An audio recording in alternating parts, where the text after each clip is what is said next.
பிரசாதம். நீங்கள் பார்த்தீங்கன்னா ஒரு மனிதனுக்கு ஒரு நாளைக்கு ஆக்சிஜன் தேவைங்கிறது சிலிண்டரில் கணக்கு பண்ணால் 3 சிலிண்டர் தேவை ஆக்சிஜன்.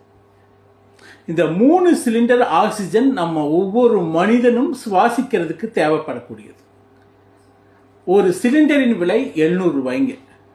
அப்போ 3 சிலிண்டருக்கு 2100 ரூபாய். அப்போ ஒரு வருஷத்தில் எவ்வளவு செலவாகுதுன்னு நீங்களே கணக்கு போடுங்க.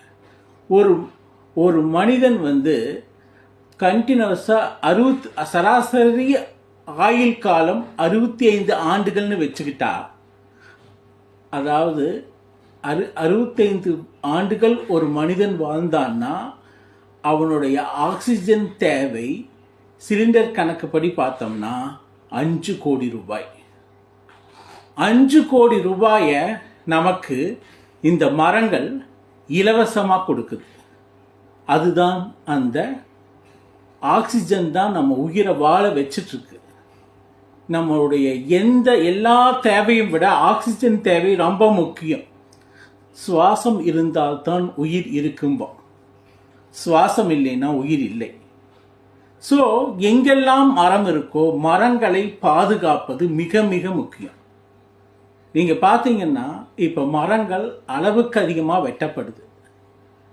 அதனால் வெட்டப்படுறதுனால பூமியுடைய வெப்பநிலை ஏறிட்டே போகுது அளவுக்கு அதிகம்.